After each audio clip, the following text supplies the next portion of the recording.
Vamos a orar. Señor, gracias. Nos diste este día de vida, la oportunidad de estar congregándonos. Gracias, Señor, por el tiempo de la administración, la alabanza, por los corazones que has tocado con tu poder, con tu Espíritu Santo. Ahora nos preparamos para ser tocados por el poder de tu palabra. Y abrimos nuestro corazón para permitir, Señor, que lo que tengas que hablar, lo puedas hablar y podamos ser transformados. Habla, Espíritu Santo, convence. El trabajo de convencer es tuyo, Señor. Eres tú el único que convence. Gracias, Señor Jesús. Amén. Muchos de nosotros sufrimos tanto cuando deseamos que alguien entienda algo de Dios. Nos afanamos. Pero el Señor nos recuerda que lo único que convence es el Espíritu Santo de Dios. Descanse en eso. Descanse en saber que usted puede hablar y puede decir tantas cosas y no lograr nada.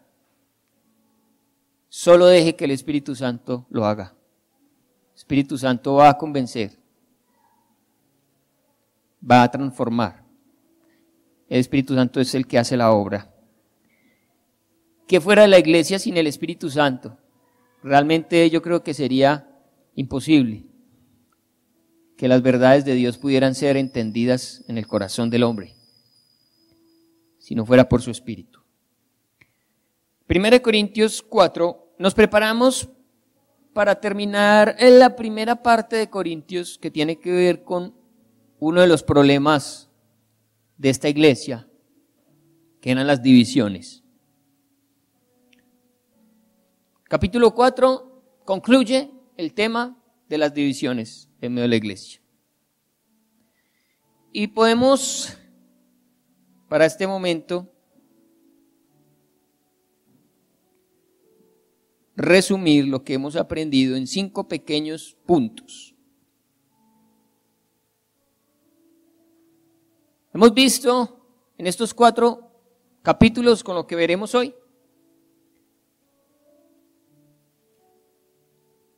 la exposición del método del apóstol Pablo para evitar las divisiones en medio de la iglesia y aprendimos 5 cositas. Hoy veremos la quinta, ¿sí? 5 cosas que usándolas correctamente nos ayudarán a evitar la división en medio de la iglesia. 1. Hacer un correcto uso de los dones espirituales. Los dones espirituales han sido entregados gratuitamente. El Señor a todo creyente le ha entregado un don espiritual. Si usted desconoce su don, pues eso es una cosa. Pero el hecho de que usted lo desconozca no significa que usted no lo tenga. Si usted tiene el Espíritu de Dios, tiene por lo menos un don. ¿Cuál es? Hay que ir al Señor para que Él nos diga qué don nos ha entregado. Y una vez que sepamos, usémoslo, pongámoslo al servicio de la iglesia. Los dones espirituales no son para hacer plata, ni para hacer negocio, ni para hacer empresa. Son exclusivamente para la iglesia, ¿sí? Para edificar la iglesia. Entonces, la iglesia de Corinto, tan llena de dones, en vez de usarlos para edificar, los estaban usando para dividir. ¿Qué problema cuando hay confrontamiento entre 2 grupos de la iglesia y cada uno basado en su poder espiritual, en sus dones, en sus capacidades? Y no se están dando cuenta que no están edificando, sino destruyendo. Segundo, centrarse en Cristo más que en exaltar a los dirigentes humanos. También lo hemos hablado. Centrarse en Cristo y no endiosar a los hombres. Porque cuando endiosamos a los hombres, dividimos la iglesia. Es decir, cuando endiosamos a los dirigentes, ¿sí?, de la iglesia.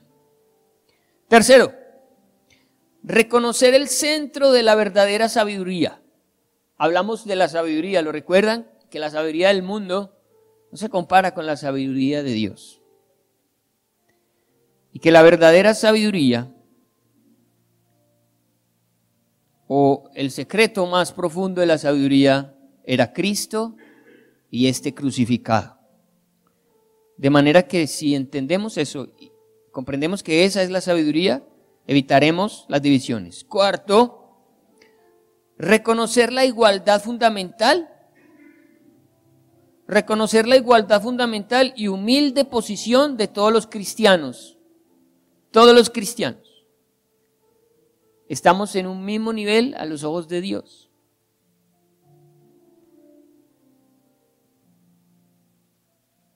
Reconocer la igualdad fundamental y humilde posición de todos los cristianos cuando se les compara con las normas infinitamente santas de Dios. Tú puedes coger al mejor ser humano, al mejor siervo aquí en la tierra, pero lo comparas con Dios, lo comparas con la santidad de Cristo y queda siendo nada.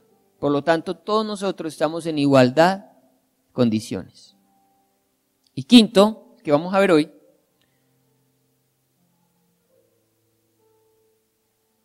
tener una correcta comprensión de los dirigentes de la iglesia como siervos de sus congregaciones.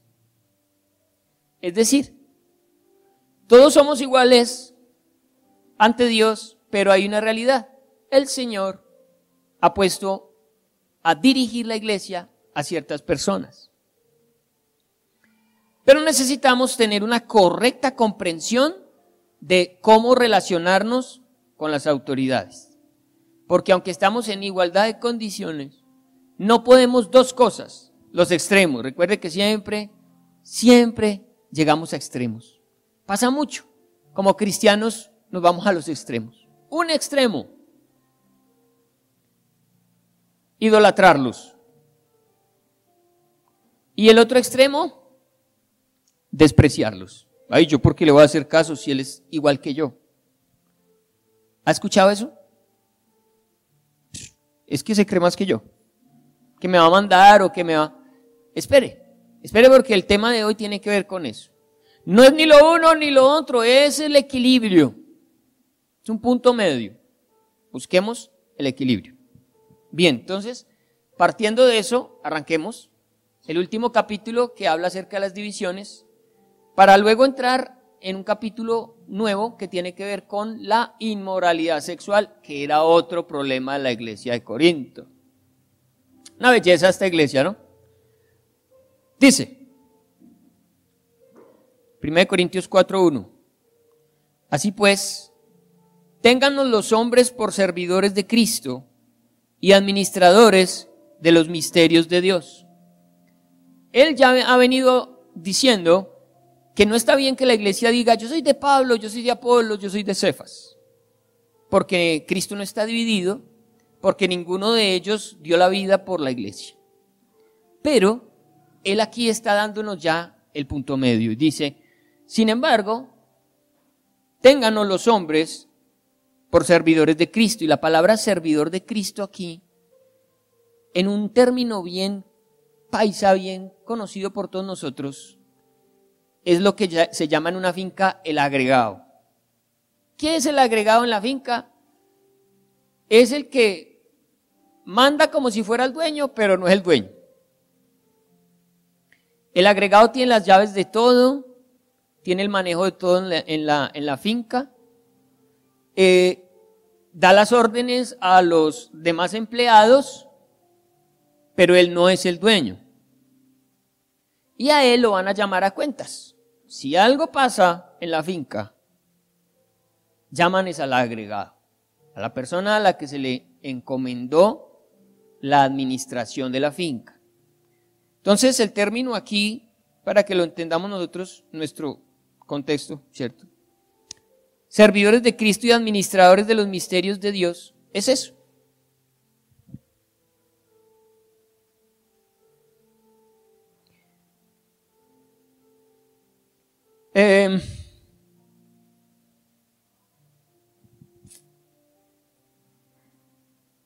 Administradores de los misterios de Dios, ya lo dijimos antes, administran el máximo misterio que es Cristo. No está bien decir que esos misterios son esos misterios de los que hemos hablado, de que habla la nueva era y que habla el gnosticismo. No, el misterio oculto ha sido Cristo y se administra el conocimiento de Cristo. Ahora bien, dice el versículo 2, se requiere de los administradores que cada uno sea hallado fiel. ¿Y cuál es la principal característica que se pide del mayordomo? Que sea fiel. Que sea fiel. Nadie va a poner a administrar una finca a un personaje que se roba la mitad de la cosecha, que se roba los químicos que se le echan a las plantas. Sino que lo primero que se comprueba es que sea fiel, que lleve bien las cuentas, que todo esté claro. También esa fidelidad tiene que ver con el trato con sus subalternos, de no tener roscas, no permitirle a unos hacer cosas y a otros no. Él debe tener siempre la condición de tratar a todos por igual. No debe permitir que otros lo manejen a él y le digan cómo tiene que hacer las cosas, porque mucha gente va a aprovechar la cercanía y la amistad para sacar provecho de esa relación. El muy amigo del mayordomo va a querer que el mayordomo le suelte las llaves de alguna parte, le preste alguna, y si él lo hace con unos, tendrá que hacerlos también con otros. No puede haber acepción de personas. Y muchas veces en las iglesias hay personas que intentan imponer su visión de las cosas. Y nosotros como pastores agradecemos cuando alguien dice, pastor, tengo una idea. Pero ustedes deben entender que el que usted tenga una idea no significa que se tenga que hacer. Porque nosotros tenemos que escuchar esa idea y darnos cuenta si encaja o no dentro de lo que se quiere hacer. Puede ser muy buena la idea, pero usted quizás desconoce en qué condición está la iglesia para ponerla a cabo, para llevarla a cabo. Pastor, pero es que es muy buena idea. Sí, pero es que tú no sabes que nosotros contamos con una cantidad de personas que sirven a la iglesia gratuitamente, no se les paga. Y tenemos que esperar que las personas de corazón quieran hacer cosas también. No los podemos obligar. Tenemos que esperar que la iglesia voluntariamente entregue. Y a veces nos dan ideas, pero ideas que funcionan quizás en una empresa, porque usted en una empresa sí le puede decir a alguien, o me hace eso, o se va. Pero la iglesia no funciona como una empresa. La iglesia funciona como un grupo de personas que dan por amor, que se entregan, que hacen. Entonces hay muchas razones por las cuales, a pesar de que usted nos dé ideas, nosotros no las podemos llevar a cabo por muchas cosas, que quizás ustedes conocen y que no se las podemos comentar, porque echaríamos al agua de pronto el proceso de otra persona. Entonces, cuando a un pastor le dicen, hombre, sí, muy bueno, pero no, pues acate. Listo, pastor, está bien, quizás en otra ocasión. Pero había un problema, que la iglesia de Corinto no creía en el apóstol Pablo. Un gran porcentaje de la iglesia lo estaba juzgando y estaban señalando muchas cosas en él. Señalaban que, aquí tengo características de él, decían cosas como,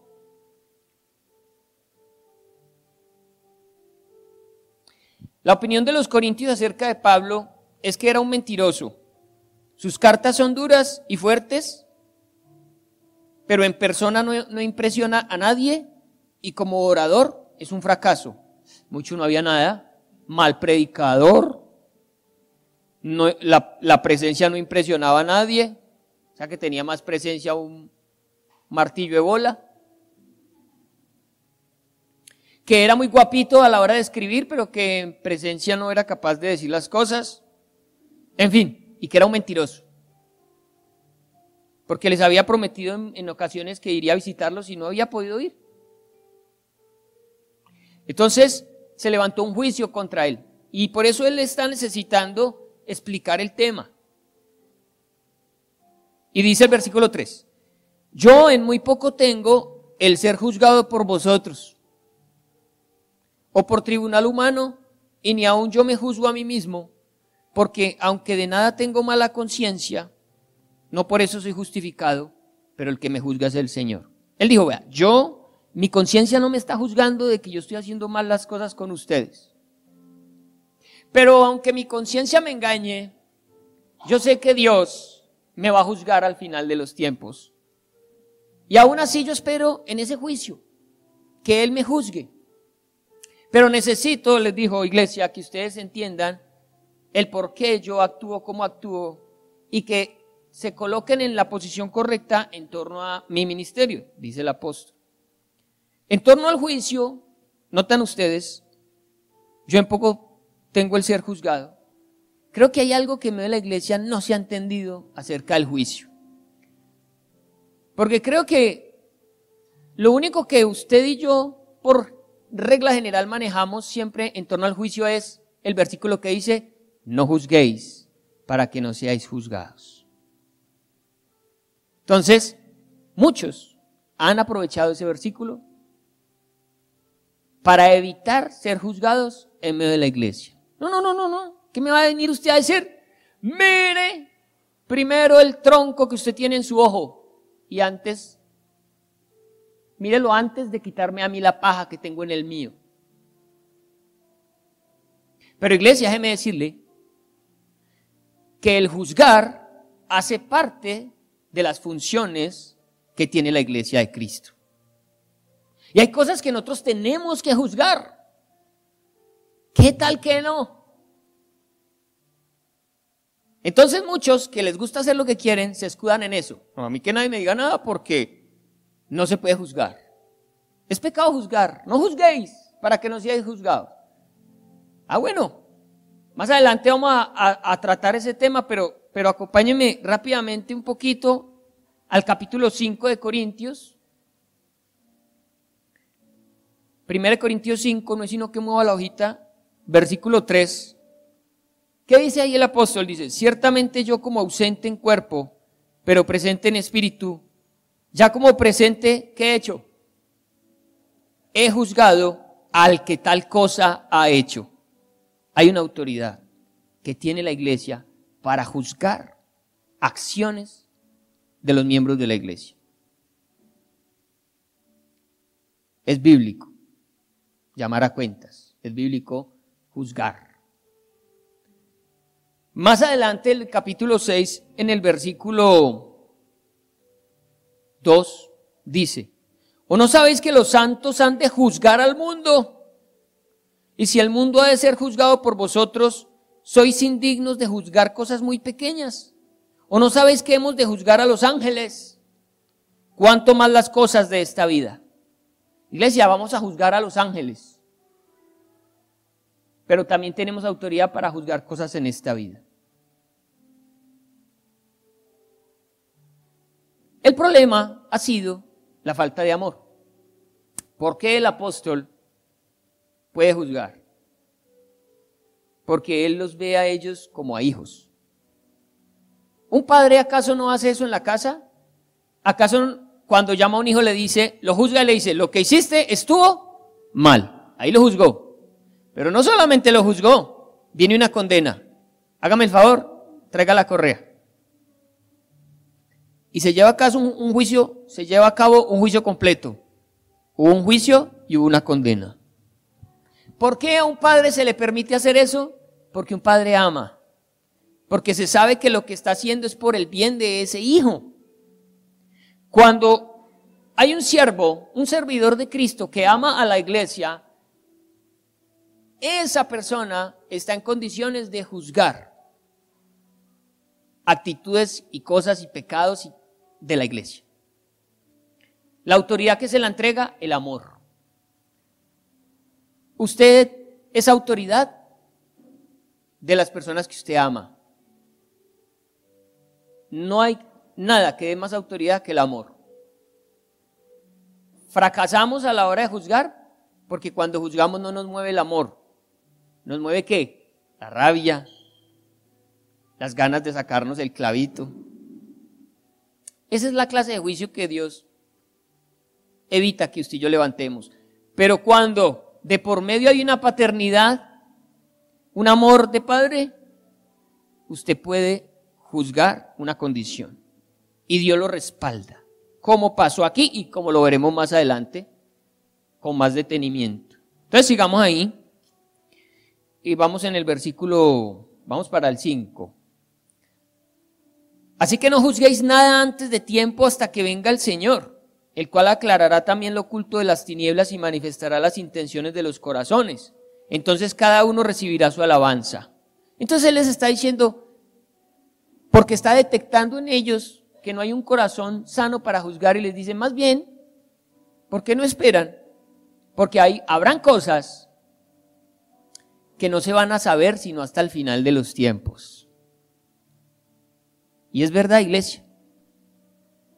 Hay muchas cosas ocultas hoy en día en el corazón de la iglesia, en el corazón de muchas personas, que no serán detectadas en esta vida, pero que delante de Dios van a ser expuestas y todo va a salir a la luz. Y allá se dictará juicio. En este caso, para alabanza, porque el apóstol Pablo está convencido que cuando él sea llamado a la presencia de Dios, lo que él recibirá de parte de Dios va a ser alabanza. ¿Por qué está tan seguro?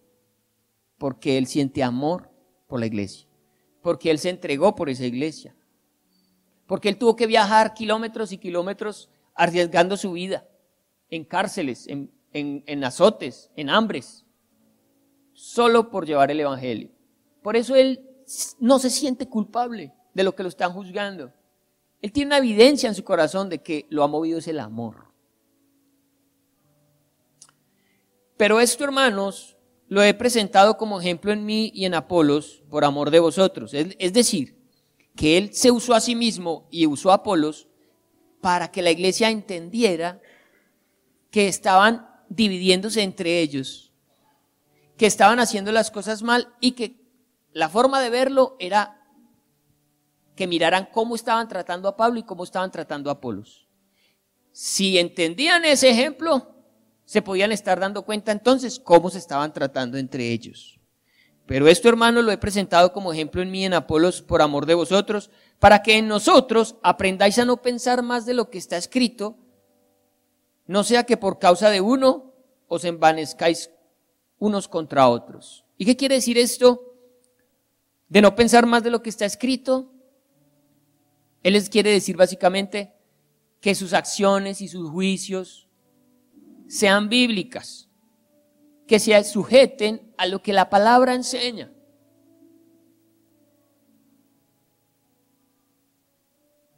Porque hay un problema, y es que a causa de los muchos dones que ellos tienen, se han dado permiso para hacer cosas que no son bíblicas.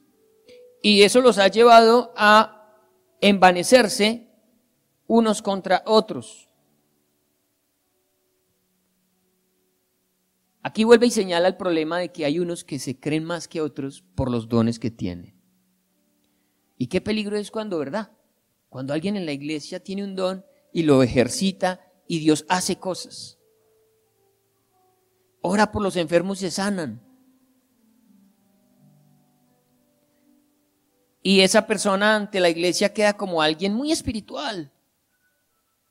Pero lo que va a decir el apóstol Pablo ahora es, olvídense porque muchos al final de los tiempos van a ir a Cristo, van a presentarse delante de Dios y le van a decir, Señor, en tu nombre, eché fuera demonios, sané enfermos, levanté muertos.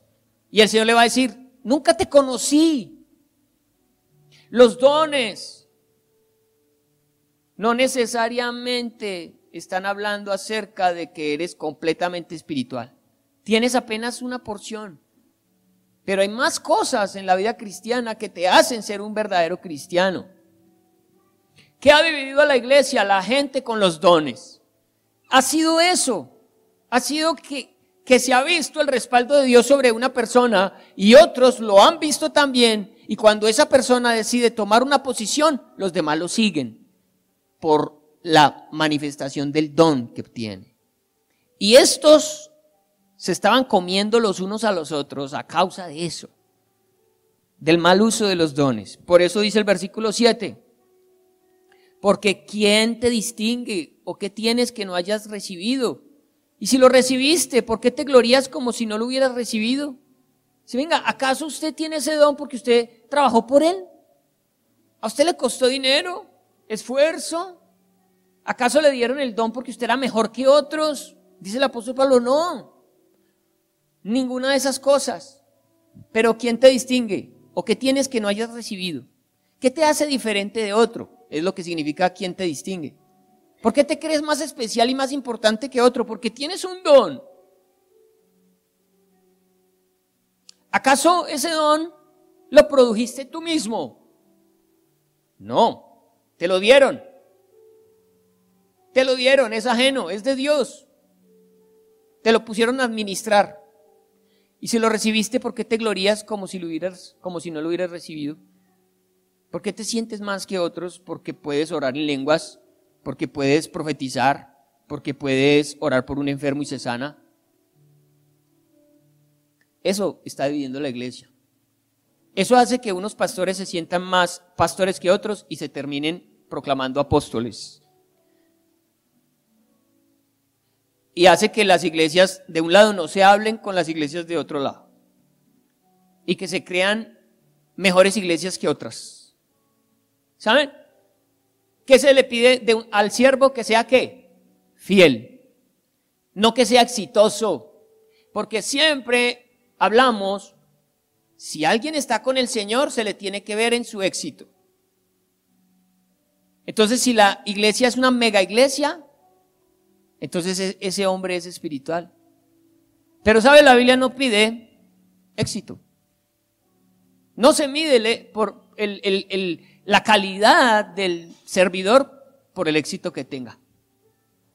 ¿Cuántas historias hemos escuchado de hombres que han tenido que entregar su vida predicando el evangelio y al morir solamente le pudieron hablar o congregar a 10 personas en lugares donde el evangelio es difícil?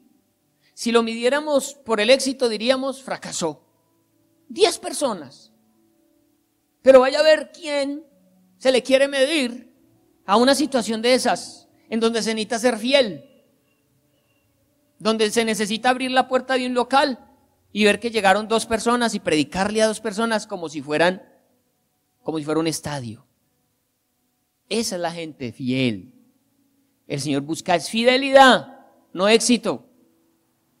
Muchos escudan su pecado porque les va bien. Y decimos, uy, Dios lo está respaldando. Debe ser que ese hombre es fiel al Señor. Y resulta que no necesariamente. Y a los que no les va tan bien los juzgamos y decimos, ¿quién sabe qué pecado tendrá? Quizás simplemente está siendo probado en su fidelidad. Hay que ser fiel. El éxito no está garantizado en esta tierra. Hay muchos ministerios que a ojo humano no son exitosos. Pero quién sabe esa persona que está plantando ahí. ¿Recuerdan la vida de Ron Charles? Él estuvo aquí, un arqueólogo cristiano que abrió una iglesia en los Estados Unidos en un lugar bien peligroso. Y le fue tan mal en esa iglesia que hasta un infarto le dio. Y el Señor lo tuvo que sacar de ese lugar porque se iba a morir. De la carga que le generaba esa iglesia. El Señor lo lleva a otro lugar y esa iglesia la toma otra persona y al cabo de 2 años Ron Charles va y él nunca pasó de 100 personas y cuando él va ya son 3,000.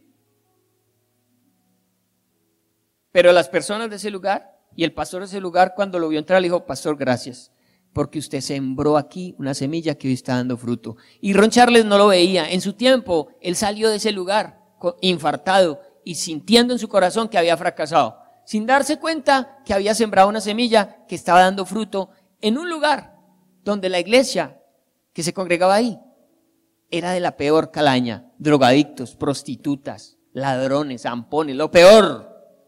Y estaban salvando a esa gente. Y quien lo haya juzgado a él en ese tiempo, seguramente lo hizo por quizás ver el fruto tan pobre que tuvo. Pero Dios le estaba poniendo un chulito. Dice, eso es lo que yo quería.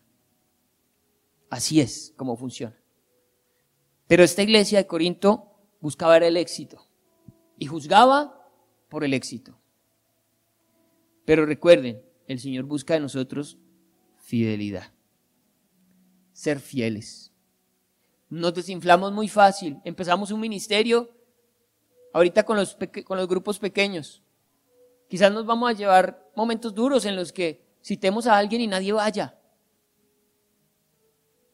Y podamos decir, no, si ve, esto no funciona. Pero es ahí donde necesitamos ver la fidelidad. Si no, yo voy a creerle al Señor. Yo voy a seguir predicando y voy a seguir buscando a las personas y hablándoles de Cristo. Porque no siempre a la primera las cosas salen. Habrá que esforzarnos.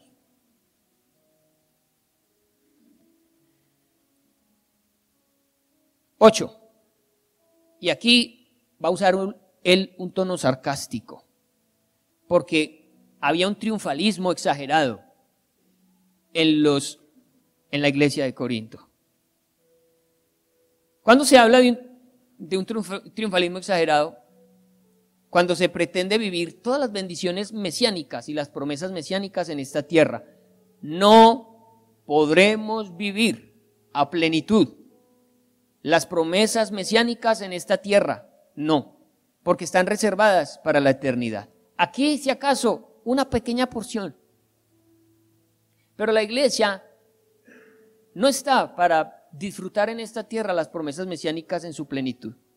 Aunque sea lo que por mucho tiempo se predicó y se le dijo a la iglesia. Iglesia, tú estás para grandes cosas. El Señor te tiene para ser empresario, para alcanzar los más grandes éxitos. ¿Y si no? ¿Y si no? Y estos hombres tenían esa idea de éxito y estaban juzgando al apóstol Pablo porque ¿qué veían en él? ¿Qué veían en él? Dizque apóstol, mírelo, otra vez encarcelado. Dizque apóstol, no hay sino aguantar hambre. Dizque apóstol, no tiene ni con qué comprarse un pantalón. Así lo estaban juzgando. Porque ellos, recuerden, una gran cantidad de personas, quizás no la mayoría, pero sí un buen número, era gente muy acomodada, la iglesia de 1 Corintios. Y estaban midiendo su espiritualidad por el éxito económico. Y se estaban confiando. Hombre, nos está yendo bien, debe ser que lo estamos haciendo bien para el Señor. Y no se estaban dando cuenta lo podridos que estaban por dentro. El engaño de pensar que estamos bien porque económicamente nos está yendo bien. Iglesia, ¿no? Ni tampoco pensar que porque nos están metiendo a la cárcel y nos están pegando es porque estamos mal. Tampoco. Mírelo. Él usando esa forma sarcástica les dice, ya estáis saciados. Dice, sí, qué bueno. Ya están saciados, ya estáis ricos. Sin nosotros reináis. ¿Qué significa eso? Dice el apóstol Pablo, qué bueno para ustedes que le está yendo bien, a nosotros no. Qué vaina, pero la verdad es que a mí me toca aguantar hambre. Y ojalá reinaseis, para que nosotros reinásemos también juntamente con vosotros. Porque según pienso, Dios nos ha exhibido a nosotros los apóstoles como postreros, como a sentenciados a muerte, pues hemos llegado a hacer espectáculo al mundo, a los ángeles y a los hombres. Y aquí tenemos que hablar de la minoría que es la iglesia cristiana en el mundo. La iglesia cristiana en el mundo no es mayoría. La iglesia por la que viene Cristo a la tierra no es la mayoría de la humanidad, es una pequeña parte de la humanidad la que se irá con Cristo. ¿Por qué? Porque la iglesia de Cristo es perseguida. Miren, Hoy todas las minorías defienden sus derechos políticamente y han buscado que los reconozcan a la fuerza. Y las autoridades han tenido que reconocerle sus derechos a esas minorías. Y usted como cristiano es minoría. Pero ¿cuándo ha visto a la iglesia ir a pedir a un juzgado que no le vulneren sus derechos? Puede que aquí en Colombia no seamos tan vulnerados, ni en Estados Unidos, porque se vive bien. Pero hay países en donde ser cristiano es un crimen. Y lo matan a usted por ser cristiano. Y lo persiguen. ¿Y sabe qué hace la iglesia? Muere. La iglesia no está llamada a defenderse. La iglesia no está llamada a perseguir. Y hablamos en estos días de cómo somos nosotros a la hora de opinar políticamente, ¿no? Y cómo un cristiano comienza a opinar de política y termina levantando la voz. Y resulta que el Señor a nosotros como cristianos no nos mandó a hablar de política, ni a juzgar a la política. ¿Sabe cuál es el papel del cristiano? Sujetarse a las autoridades. Así a usted no le guste. Así esa autoridad no sea de su conveniencia ni de sus agrados.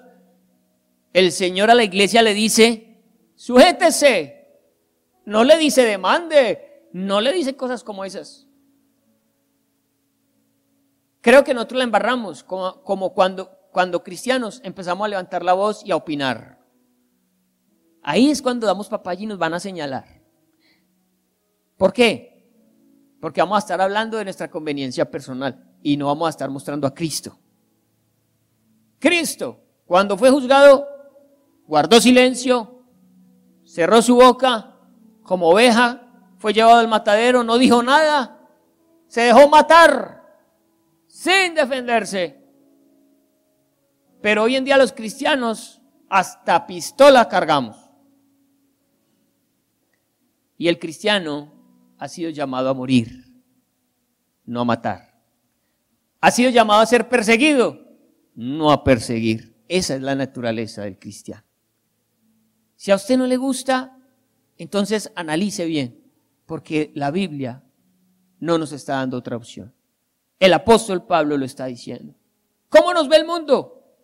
Porque según pienso, Dios nos ha exhibido a nosotros los apóstoles como postreros, como a sentenciados a muerte, pues hemos llegado a hacer espectáculo al mundo, a los ángeles y a los hombres. Nosotros somos insensatos por amor de Cristo, mas vosotros prudentes en Cristo, nosotros débiles, mas vosotros fuertes, vosotros honorables, mas nosotros despreciados. Hasta esta hora padecemos hambre, tenemos sed, estamos desnudos, somos abofeteados y no tenemos morada fija. Bueno, usted sí. Pero hay cristianos en el mundo que no.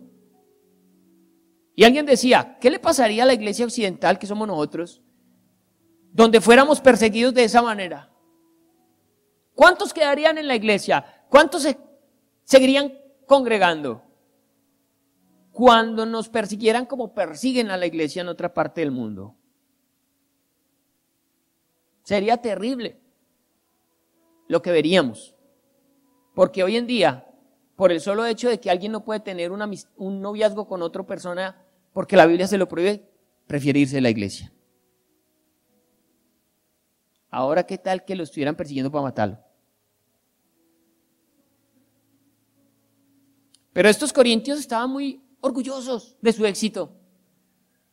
Y el apóstol Pablo tiene que decir, en cambio, qué pesar, yo no. A mí sí me cascan. A mí sí me toca aguantar hambre. Yo no tengo dónde vivir. Ustedes tienen casas muy bonitas, yo no. Pero esa es la realidad del evangelio en muchas partes del mundo, iglesia. A usted le ha tocado muy fácil a la final. Su mamá que se la monta, su papá, su novio, punto en el trabajo. Pero a este nivel no nos ha tocado padecer. No nos ha tocado padecer. Pero alguien también decía, si la iglesia en Occidente sufriera este padecimiento, se volvería una verdadera iglesia. Caminaría en obediencia al Señor. Porque es el sufrimiento lo que perfecciona el corazón del cristiano. Fue el sufrimiento lo que hizo a Cristo también perfecto. Es a través del sufrimiento que usted y yo aprendemos a caminar con Cristo. No es a través del éxito, no es cuando nos va bien, no es cuando tenemos riquezas ni prosperidad, es cuando nos faltan muchas cosas que volvemos a Cristo, que ponemos la mirada en el Señor y en donde realmente se demuestra si somos fieles o no, que es lo que realmente se pide de un servidor. Fiel, yéndole bien o yéndole mal, fiel. Nos difaman, versículo 13, y rogamos. Hemos venido a ser hasta ahora como la escoria del mundo, el desecho de todos. No escribo esto para avergonzaros, sino para amonestaros como a hijos míos amados. Eso es como cuando un papá le dice, esto me va a doler más a mí que a usted. Yo les tengo que hablar así porque los amo, dice el apóstol. Porque yo me siento como un padre para ustedes. Los amo como un padre ama a un hijo. Esa es mi relación con ustedes, dice el apóstol. Mientras ustedes me odian, mientras ustedes me juzgan, mientras ustedes no aceptan mi apostolado, yo los veo a ustedes como mis hijos. Y dice, porque aunque tengáis 10,000 años en Cristo, no tendréis muchos padres. ¿Qué significa ayos? Ayos significa pedagogo, ayos significa maestro. Y ese es el nombre que se le da a una persona encargada de llevar a los niños en este tiempo, en esta época, en este contexto, de llevar a los niños del colegio, de la casa al colegio y del colegio a la casa. Ese era un ayo. Y él está diciendo, ustedes tienen muchos que les enseñen muchas cosas, muchos maestros. Y eso está bien. Pero recuerden que esta iglesia la fundé yo, dice el apóstol Pablo. ¿Recuerdan que él sembró y Apolo regó? Fue Pablo el que les llevó el evangelio a ellos. Ellos conocieron del evangelio, fue por Pablo. Por eso a él le duele lo que está pasando. Porque aunque tengáis 1000 años en Cristo, no tendréis muchos padres, pues en Cristo Jesús yo os engendré por medio del evangelio. Por tanto os ruego que me imitéis. Y este es un versículo chirriquitico, pero violento. Versículo 16. Por tanto os ruego que me imitéis. ¿Qué pide un padre? ¿Cuál es el deseo de un padre? Un padre sabe que un hijo no se va a estar toda la vida con él. La exigencia y el llamado de un padre no es a que, véngase, quédese conmigo que yo soy su padre hasta el fin del mundo. No, eso no se le pide a un hijo. A un hijo, ¿qué se le pide? Que imite. Lo que pasa es que no cualquiera le puede decir a un hijo, imíteme. Haga lo que yo. Y creo que es la verdadera paternidad. La verdadera paternidad es la que puede dejar un legado para que lo imiten. El apóstol Pablo tenía una conducta intachable. Por eso se atrevía a decir, imítenme.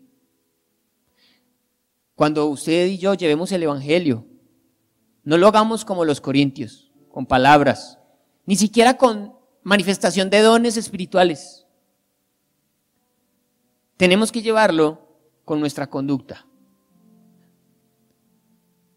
Porque lo que se le pide a un discípulo es que imite. Las acciones, las reacciones de su maestro, de su padre. No que replique, repita lo que dijo,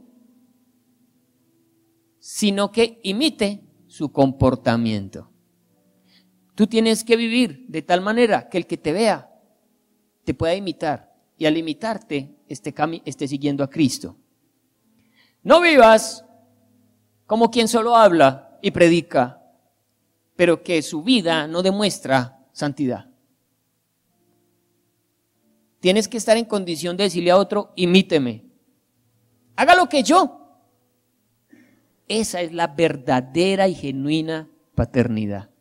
La que puede levantar la voz y decir, hagan lo que yo hice, porque lo que yo hice lo hice buscando al Señor. Lo hice agradando al Señor, porque todas mis acciones glorificaron al Señor. Ese es un verdadero padre espiritual. Por esto mismo os he enviado a Timoteo, que es mi hijo amado y fiel en el Señor. Y dice, como yo no puedo ir todavía a visitarlos, como muchos de ustedes me están criticando que no he podido ir a visitarlos porque me queda imposible en este momento, les voy a enviar a Timoteo. Pero sepan y entiendan que Timoteo es mi hijo, por lo tanto él me ha visto a mí actuar. Ojo, no me ha escuchado solamente, no ha escuchado mi discurso, no, él me ha visto actuar cuando me han sacado la rabia, cuando me han dado unas vueltas de más, cuando he tenido que humillarme, él me ha visto. Entonces, como él me ha imitado, al imitarlo ustedes a él, estarán imitándome a mí. Y al imitarme a mí, estarán imitando a Cristo. Entonces, por eso con confianza les manda a Timoteo. Por esto mismo os he enviado a Timoteo, que es mi hijo amado. ¿Y qué cosa? Y fiel en el Señor, el cual os recordará mi proceder en Cristo. Ojo, les recordará, pero el proceder, no las palabras. Ustedes al verlo a él actuar, sabrán cómo actuaría yo. De la manera que enseño en todas partes y en todas las iglesias. Mas algunos están envanecidos, como si yo nunca hubiese de ir a vosotros. Pero iré pronto a vosotros, si el Señor quiere, y conoceré, no las palabras, sino el poder de los que andan envanecidos. Como cuando la mamá le decía al niño, ahora que venga su papá le va a decir, usted rompió el florero. Y el niño, qué miedo que venga el papá. Aquí el apóstol Pablo está diciendo, yo soy papá. Y yo sé, y ya me han dado muchas quejas de ustedes. Ahora que yo llegue, quiero ver entonces cómo es que se están comportando. A ver. Pero no voy a ir a escuchar lo que hablan, dijo él. No me voy a ir a ver qué es lo que dicen, porque uno para hablar y decir cualquier cosa, pues, tiempo sobra. Yo voy a ir a darme cuenta con mis propios ojos si en ustedes está el poder del reino. ¿En qué consiste el reino? El poder del reino, ¿lo quieren saber? No solamente consiste en los dones espirituales, iglesia. No solamente se trata de que en una iglesia se levanten muertos, paralíticos. Eso hace parte y debe ocurrir.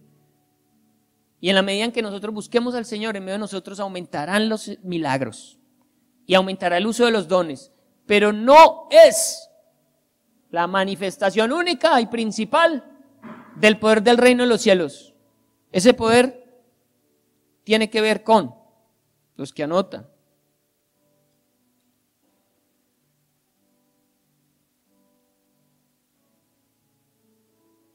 Dice, la presencia del verdadero poder espiritual propio del reino de Dios consiste en, esto era lo que él quería ir a evaluar. Primero, la evidencia manifiesta de los dones del Espíritu Santo. Amén, sí. Él iba a ir a ver cómo los dones espirituales estaban en ellos, cómo se manifestaban esos dones. Segundo, ganar y discipular a personas para Cristo. Claro, ¿qué nos sirve a nosotros tener una cantidad de dones para disfrutarla nosotros los mismos de siempre y no ganarnos a nadie para Cristo? De nada sirve, iglesia. Entonces, primero, las manifestaciones del Espíritu Santo deben estar en medio de la iglesia. Una iglesia sana tiene manifestaciones del Espíritu Santo. Segundo, gana discípulos para Cristo. Y me gusta la palabra discípulo, porque nosotros decimos ganar gente para Cristo, pero es que ganar gente no es la idea, es hacer discípulos, es hacer que esas personas caminen como Cristo caminó. ganar y discipular a personas para Cristo. Tercero, y aquí es en donde les mete un guarapazo muy tenaz, vivir una vida moral.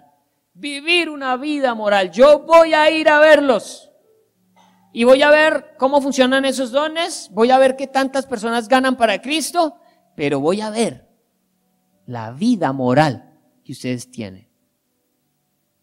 Se encartaron, porque aquí lo que hay es una inmoralidad sexual en esta iglesia terrible. Divisiones, como lo dijimos antes. Una iglesia perfecta, una iglesia perfecta, bueno, sabemos que no existe, pero una iglesia sana debe tener discípulos que caminan en santidad, que tienen una vida moral, que basta con mirarlos para saber cómo son, no escucharlos, no. Mirar cómo trató a la esposa, cómo trató a los hijos, cómo está trabajando, qué tan responsable es. La vida común y corriente. Ahí es en donde se rajan los de Corintios. No tienen una vida moral. Y cuarto, tener una apropiada y humilde opinión de sí mismo, porque estos estaban envanecidos. Humildad. Envanecidos por sus dones. Pero se necesita humildad. Se necesita reconocer que todo es para la gloria de Dios. Que ninguno de nosotros se puede llevar la gloria de Cristo.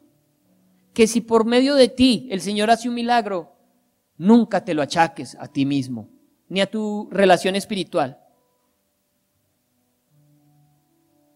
Dios lo hace porque quiere y te usa porque quiere. Pero no vayas a pensar que porque te está usando,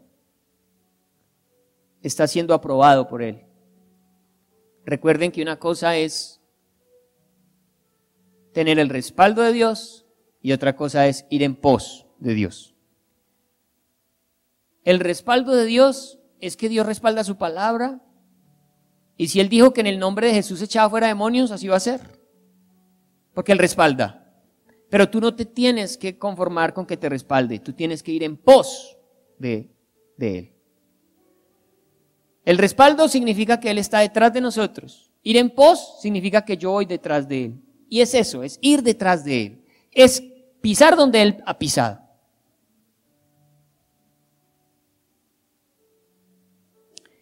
Porque el reino de Dios no consiste en palabras. Versículo 20, sino en poder. Pero el poder que involucra estas cuatro cosas: los dones del Espíritu Santo, la evangelización, la vida moral y la humildad. ¿Qué queréis? ¿Iré a veros con vara o con amor y espíritu de mansedumbre? Él dijo, bueno, si me quieren conocer bravito, pues bravito me van a conocer, porque yo soy el Padre. Y porque mi amor por ustedes me da toda la autoridad necesaria. En el capítulo 5 nos vamos a dar cuenta cuál es la autoridad que tiene el apóstol Pablo. Una autoridad que le permite entregar a Satanás la vida de una persona. Eso es otro nivel. Una autoridad que le dice al Señor, Señor, te lo entrego, para que tú se lo dejes, para que tú se lo presentes a Satanás, para que Satanás lo casque.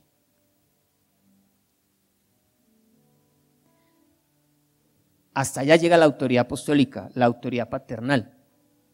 Hasta allá llega la autoridad que tiene la iglesia para disciplinar el pecado en medio de la iglesia.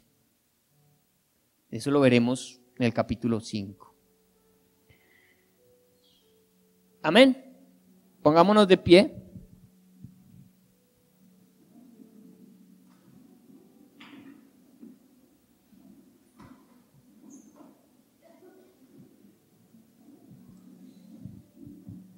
Queda claro, iglesia, que las divisiones le desagradan al Señor. Él va a juzgar a todo hombre que se atreva a dividir la iglesia de Cristo. Y la dividimos con nuestro comportamiento, con nuestros comentarios, con la forma en que nos estamos relacionando.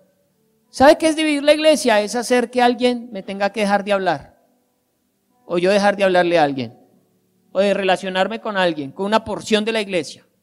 Puede que estemos bajo el mismo techo, pero estamos separados. Vea. No nos lavamos.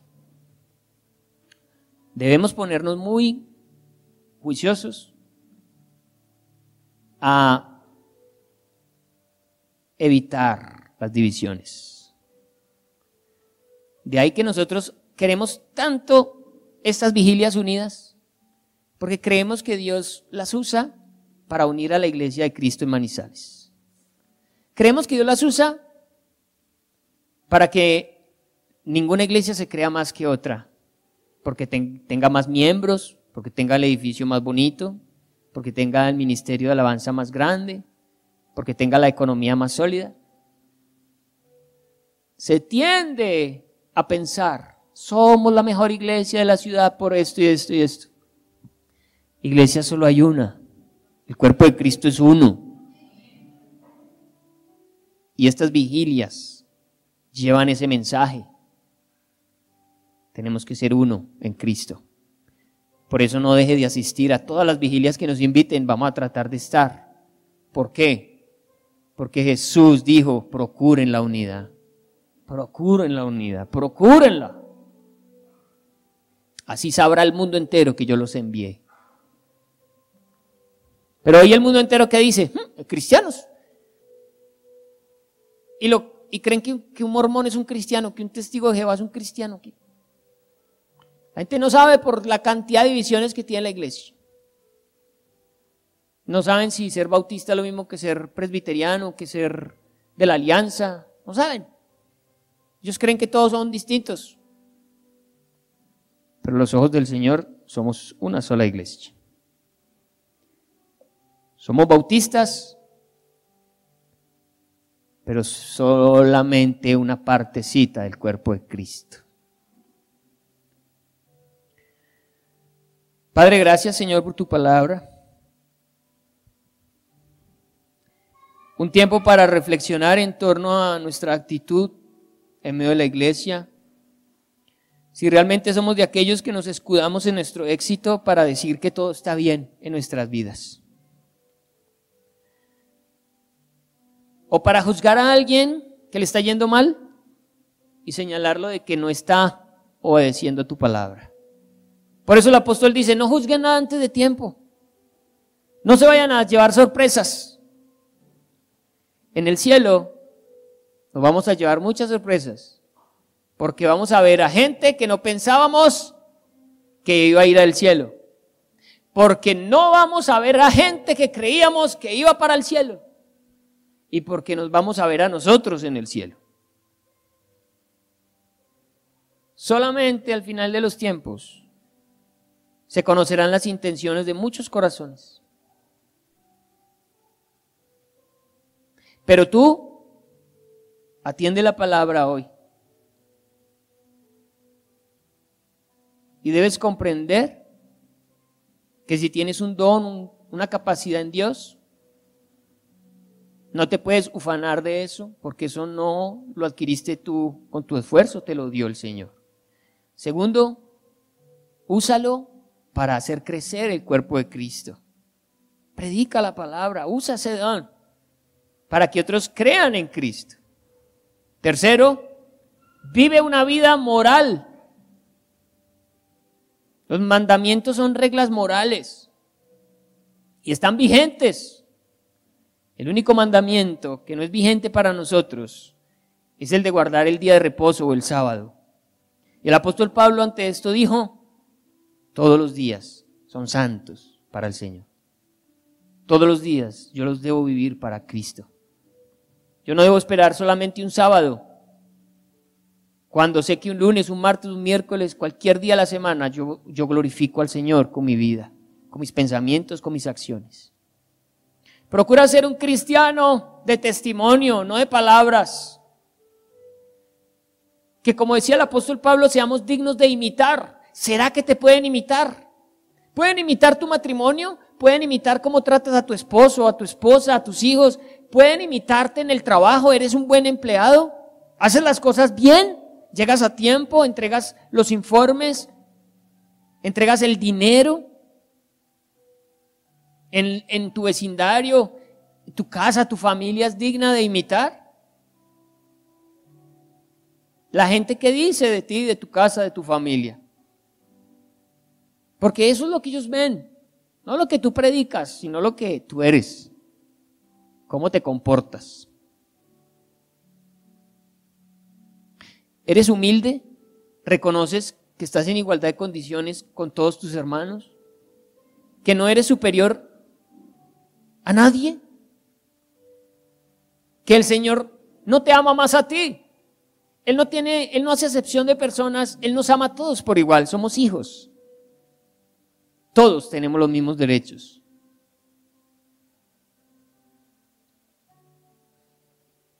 Por lo tanto, debes vivir una vida en humildad y teniendo el concepto sano de ti mismo. Un concepto sano de ti mismo. No como los corintios, que tenían un concepto superior y llegaron a juzgar al apóstol Pablo por lo que veían en él. Padre, ese versículo 16 queremos que sea parte de nuestro ADN como iglesia. Prediquemos dando ejemplo. Que seamos dignos de imitar en todo lo que somos y hacemos. Verdaderos creyentes, Señor. Verdaderos hijos. En todas las áreas de nuestra vida te lo pedimos hoy. Guárdanos de las divisiones. Y si hoy en el corazón de tu iglesia hay una división, si ha crecido en el corazón de tu iglesia una sensación de no querer estar con alguien, de no querer compartir con alguien, de no hablar con alguien, que sea hoy la oportunidad para pedirte perdón y para construir el cuerpo de Cristo que no está dividido, que no puede estar dividido. Que Satanás no gane partido en medio de nosotros, que seamos un solo cuerpo, Señor Jesús. Que crezcamos unidos, fortalecidos, ayudándonos los unos a los otros. Gracias por los grupos GPS, Señor. Gracias porque es la oportunidad maravillosa de conocernos, de que nos conozcan, de poder dar a conocer mis problemáticas, de que alguien me pueda aconsejar, de salir a la luz de muchas cosas que guardo, que me da temor hablar, que me da temor exhibir. Pero qué bueno una iglesia que no juzgue, que ame y que el juicio que use sea para salvar, no para condenar. Que haya libertad en esta casa, nos podamos relacionar. Anima a aquellos que no quieren hacer parte de los grupos, para que se animen, para que quieran, para que ensayen.